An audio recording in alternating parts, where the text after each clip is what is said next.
Welcome back to this Measures 100 Acre Woods.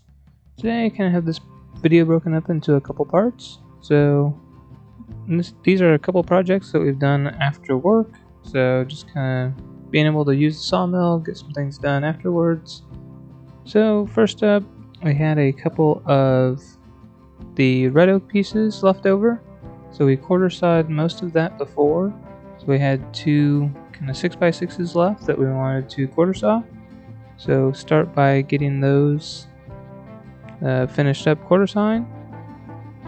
So here using the same method that we were before, by adjusting the height, using the simple set to then run it down, and then taking off about inch boards.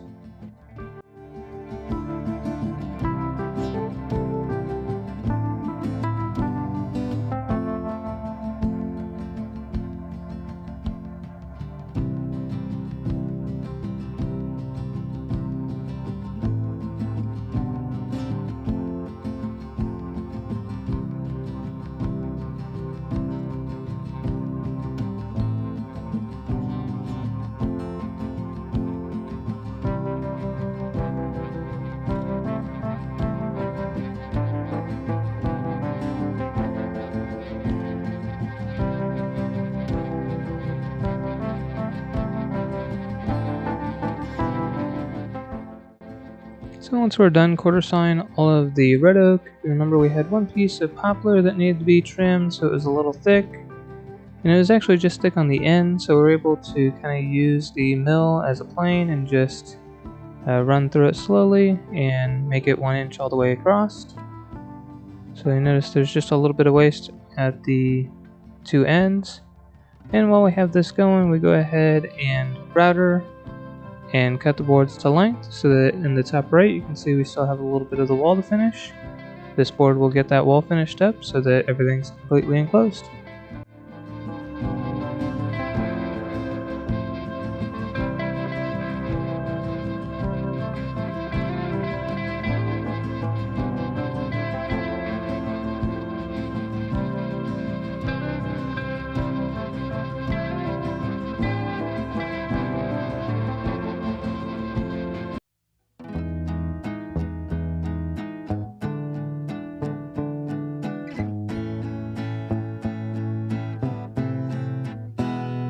Next step is doing a little bit of organizing inside the sawmill building so we're not tripping over our tools. Today I'm out here at the sawmill building. So right now we kind of have a few things that we are storing out here. We have a couple of cant hooks, a broom, stuff like that. So the biggest thing that doesn't fit in between the walls well are these cant hooks. So they're pretty big, piece on the end, obviously pivots, so when you set them down, that goes down first and they always want to fall over, and we don't have a whole lot of extra room with the control panel here and getting by and everything, so we always seem to be hitting them. So what I have here is just a magnetic bar, just a tool shop. I think different places carry them, but basically I'm going to mount this on the inside so that it kind of stores it away, and then try hanging the cant hook on there. Even if the bottom's touching, to support most of the weight, it'll kind of keep them up out of the way. So I'm actually going to do it down just a little bit because most of the time, you know, we're using them on the mill down that way. So I'm going to put it about halfway, or just that side of halfway, and put these on opposing sides. I think we have a spot there that's a little bit wider, so I'll put them there, and that way they're kind of up off the wall. So just have some panhead screws that I went ahead and stuck on the magnet here, and put 4 of them, and just put them up. I just have a drill to put those up with, so I'll put that up over here. Here, and then one here, so just kind of looking at where the mill is, which is where the camera's sitting. That's about the middle. Right there. So I may go ahead and put them on this wall right here, or this section between, and see how that does, just because by the time you kind of come around the mill or the log to come grab that, that should be in a good spot. I'll just do center between these two, so I think these should be 8 inch, so I'll just put them about 4, and I'll grab one of those just to see what the height should be. I think it will support it fully. And we have like a 5-foot one and a 4-foot one, but I should be able to put these up so that it's mostly off. So with that magnetic bar, it's got pretty good range. I just want to make sure I'm not getting into the foam handle piece, because it won't work then.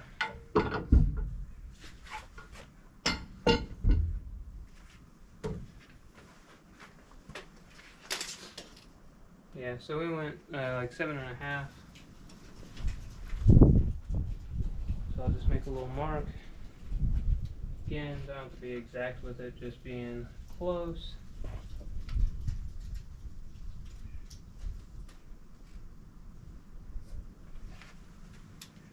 Just so that it has, you know, it's not at a weird angle or anything.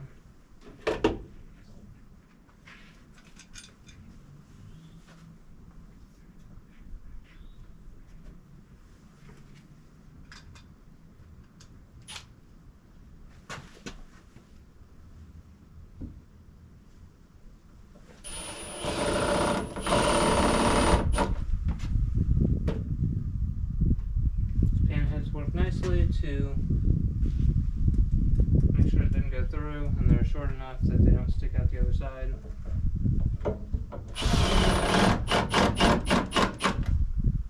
So you don't have to worry about screws poking through. So take those off, move this out of the way, come up here, and like I said, it fully supports it, so it doesn't even have to be touching on the ground here.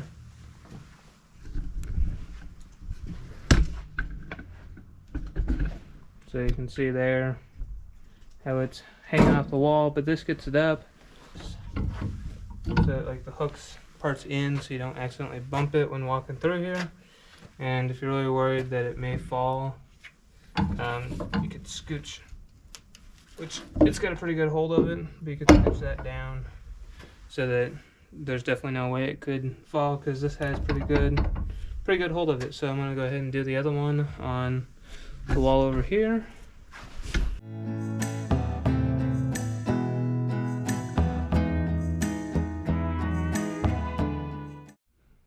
So again, nothing revolutionary here, but we've been trying to figure out a way that we can put these up, get them out of the way of our walking here.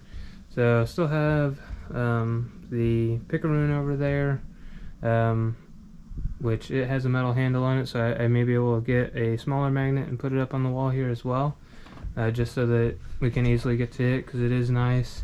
Whenever you saw off a board and you have the one that's stuck on top, a lot of times just with the moisture and everything in between, it kind of gets suctioned together, so you can use the picaroon, put a hook in it, and kind of get it slid off to the side. So that is nice. But main thing are these cant hooks. Again, with the hook, how they sit on the bottom here and they sit under. Whenever you set them down, they always want to kick out. So nothing super special, just something that we've been trying to figure out how exactly we want to hang these.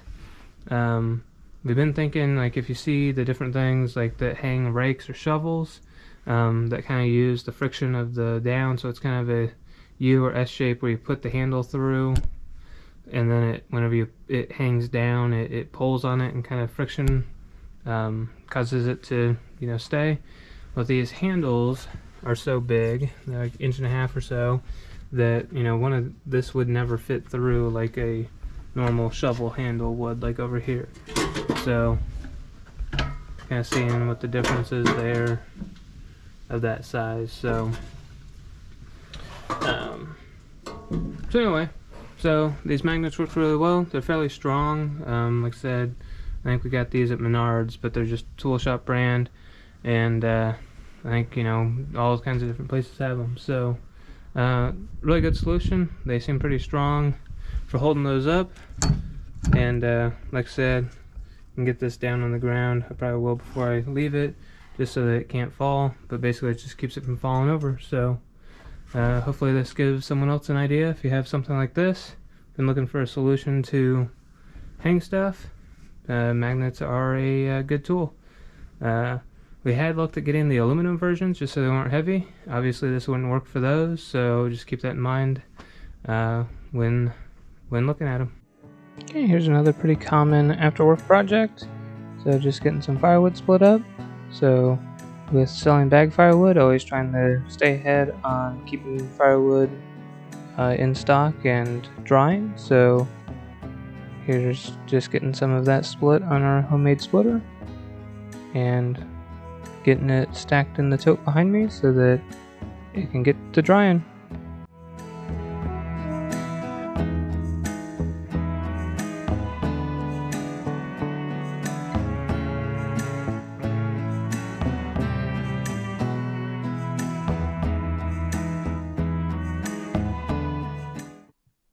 Okay, so I mentioned a couple times that we have a laser for the sawmill.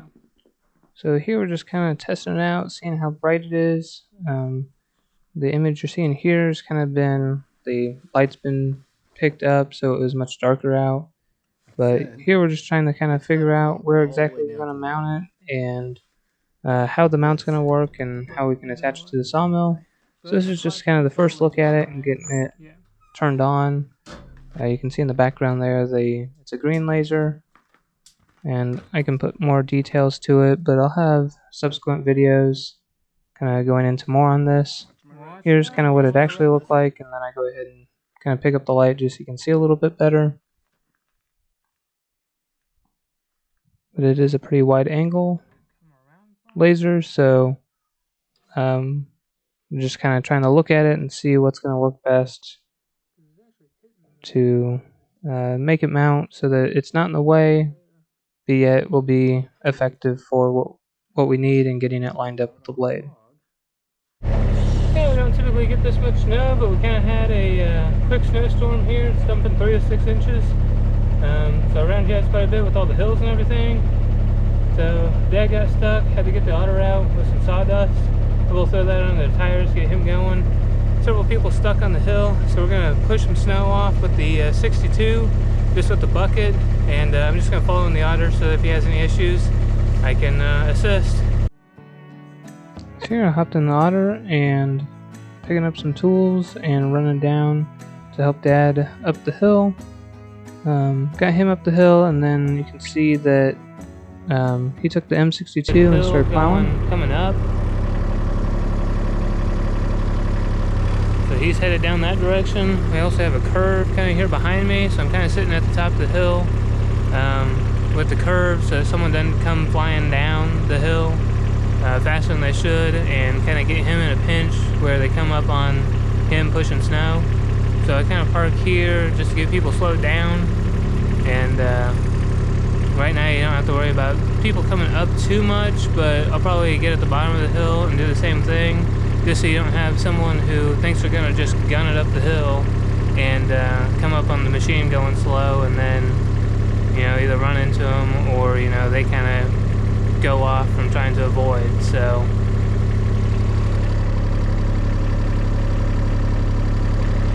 it's when we started to slow down though, so looks like we're getting close to the end of what we're going to get today, but I mean, this morning I was out working on stuff, wasn't too bad.